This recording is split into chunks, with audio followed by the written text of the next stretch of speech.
pretty quickly after that, it seemed it's like something fishy was going on. She had probably smoked meth in their apartments and stuff like that. So a couple like screaming matches you heard at the middle of the night.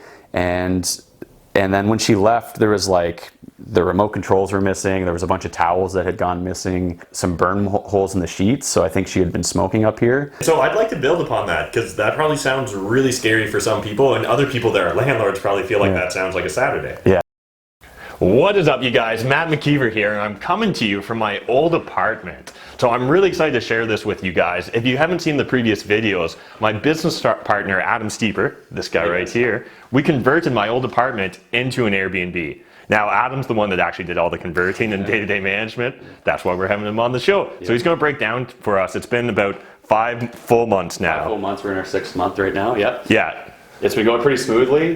We've had a high occupancy rate, so we're really only a few days of a month that we've had vacant, and it's been going great.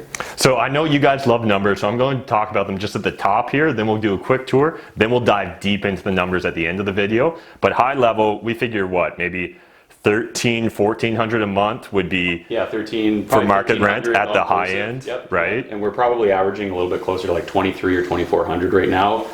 Gross, so and then it works out that we're spending a few $100s a month on cleaning fees, probably less than $50 a month on consumables, so like toilet paper, coffee, things like that. And I guess worth noting, we are trying to save a bit of money on the cleaning, so I do some of the laundry and things like that to keep those costs down. But yeah, it's been great so far.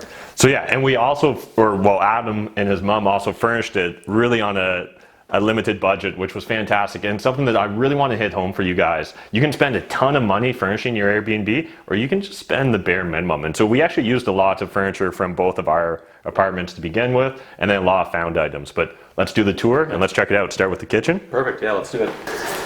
So this is the kitchen. It's, I guess, quaint. I get a lot of testimonials that the place is really cozy and cute and things like that. So it's a small eat-in kitchen. We've got seating for 4.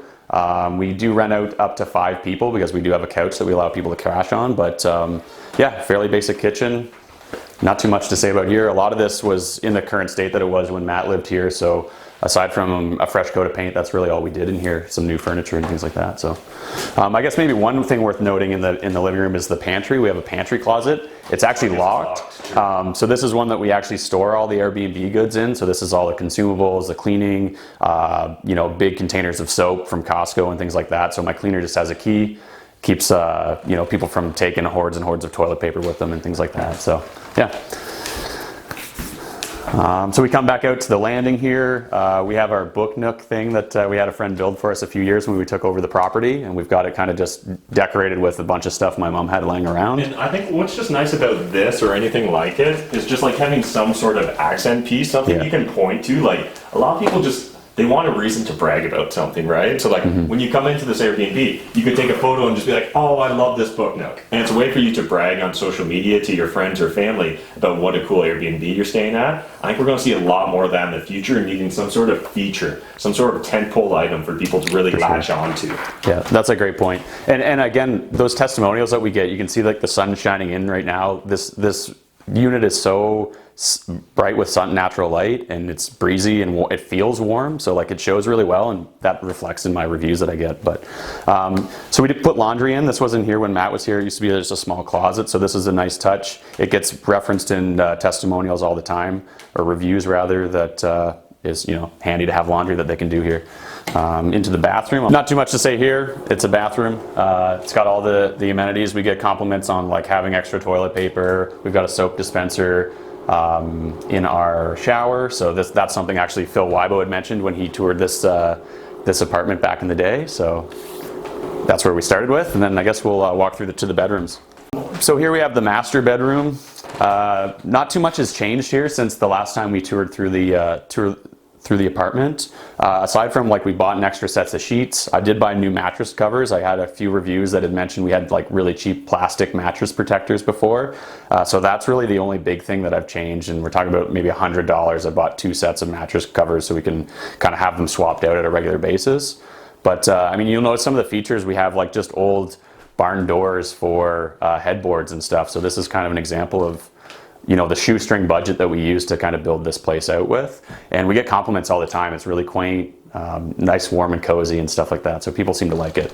And now just into bedroom 2 here. Again, similar decor. We've got the bedroom door. We actually added this closet when we got the property, so it's kind of like some neat character where you don't usually see an angled door like that. But again, fairly basic room. Not too much has changed here since the last tour. Then we come through here to the living room. Not much can be said here either. I guess it's standard living room. This is Matt's old couch, his old TV, coffee table that we had laying around as well. I think really the only thing that's changed since the last tour is we put the new windows in. They hadn't quite been installed yet, so this window on the end actually had been boarded up and things like that. So there's a lot more natural light in here. It's a lot warmer in here now too. So that's really it. Yeah. So we're going to sit down now and just chat through a little bit more about the numbers. So the perfect spot. Let's sit down, get some cameras set up, and we'll share some details with you guys on our Airbnb. Nice. All right. Well, what is up, you guys? We're going to sit down now and chat a little bit more about the numbers. So Adam's just going to pull up on his phone for us and actually break down what our actual gross rents look like over these last 5 months. So just a quick reminder, we figure about 13, maybe 14 at the absolute highest would be market rent, all utilities in. So I know, again, that's something that a lot of people will bring up as a counterpoint or an argument against Airbnb. But what you need to understand, a lot of units already are all-inclusive utilities. So having to pay for the utilities in this situation, and a lot of situations, ends up not actually adding additional cost to the operation of an Airbnb. So do you mind just kind of breaking down for the audience in August what we do for gross rents? Yeah, so August was our first month. We started right around the 1st, and we actually did $2,323 of income that month, and we spent $120 on cleaning. Yeah, and so cleaning's another thing that people seem to really sink their teeth into. They're like, sure, you make more money on Airbnb, but you got to pay these cleaners. Yeah. But again, in this situation, and you were doing a bunch of the cleaning back then. I was doing some of the cleaning then, I should say that, so yeah. But so let's then move into September. By September, had you stepped I'd maybe done a little bit, but you can see that there is an increase. So we did $2,325 in revenue, so $2 more than the month before, and we had spent $262 on cleaning. Okay, and then take us into October. Yep, so we did $2,538 in revenue and $337 in cleaning. Yeah. November is $2,435, and cleaning we spent $517. And December was $2,389, and we spent $262 in cleaning. Yeah, and so kind of when Adam broke down the totals, it looked like, was it like 10%-ish, right? Was kind of maybe just a hair over. So we did, for those five full months of our first 5 months on Airbnb, we did $12,010 of revenue, and we'd spent $1,500 on cleaning. Yeah. So that's total cleaning. There's a little bit extra cost with, like, I'm doing some laundry and stuff like that isn't in those numbers, but it's Yeah. So but the numbers speak probably for if themselves. we were trying to be fair, maybe 15% of your gross we could say would relate to cleaning if, say, you were to step completely aside from it.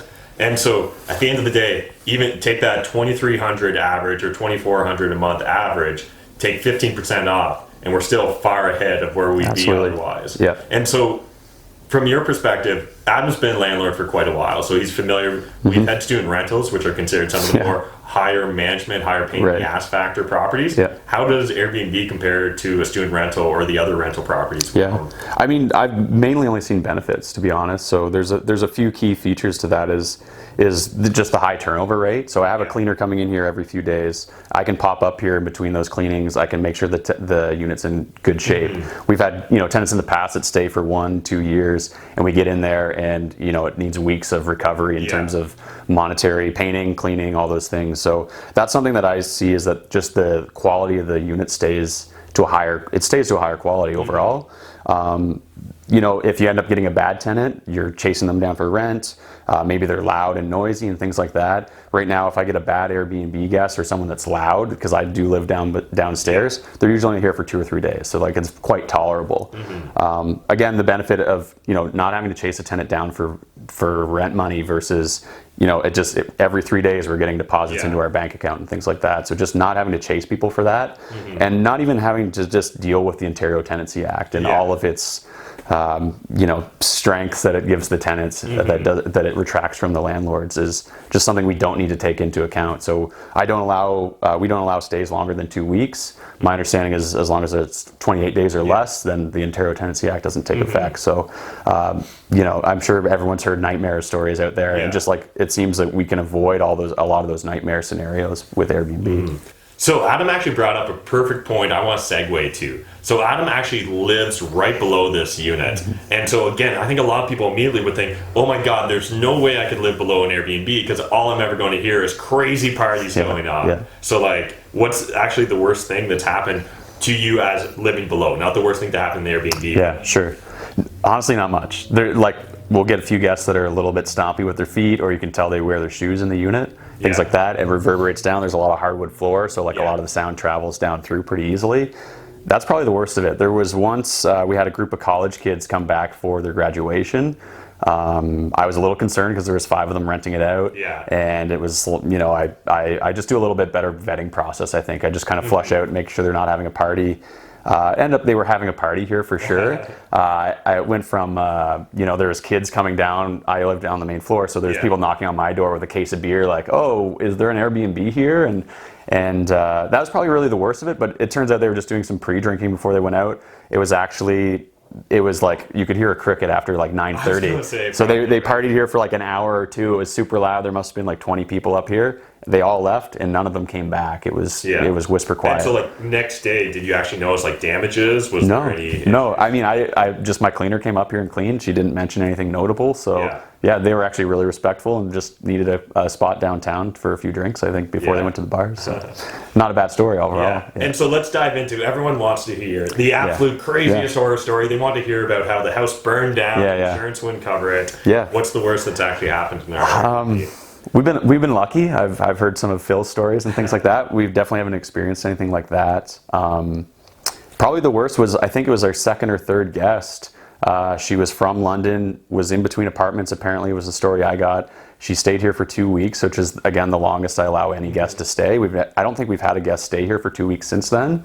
And, it was early days for Airbnb. I was trying to do an extra vetting process where I was reading all her reviews and all those extra things, asking some questions, and it seemed legit. So she came here, and overall it was fine. She definitely moved a lot of stuff, so it definitely filled the narrative that she was in between apartments. She had a U-Haul come here. She had moved up a bunch of furniture. But pretty quickly after that, it seemed like something fishy was going on. There was a lot of guys coming and going all hours of the day and all night. There was a couple like screaming matches you heard at the middle of the night. And then when she left, there was like the remote controls were missing. There was a bunch of towels that had gone missing.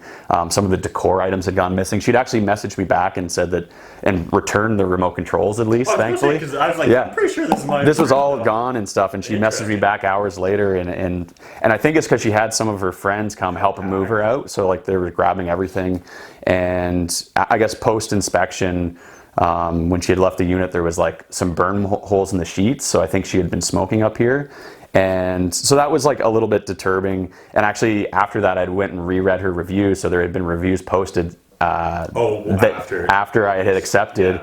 And she had 2 negative reviews recently that both said that she had probably smoked meth in their apartments and stuff like that. So that's probably the worst we've been. And that was, literally the third guest. But since then, it's been great. Aside from noisy people, there hasn't been a negative thing, I could say. And so I'd like to build upon that, because that probably sounds really scary for some people, and other people that are landlords probably feel like that sounds like a Saturday. And so that's what I really want to build upon. At the end of the day, whether you're an Airbnb host or a landlord, it's still a people business. You're still dealing with the same sort of people, day to day. So it really comes down to just managing those people. And whether you're, vetting your tenants before they move in, or you're vetting your Airbnb guests before they move in, that's what it really comes down to. But the nice thing is, at any point in time with Airbnb, we can always, if they break the rules, we can cancel the reservation, right? Airbnb will cancel the reservation, call the police, and then in theory it's the police's issue.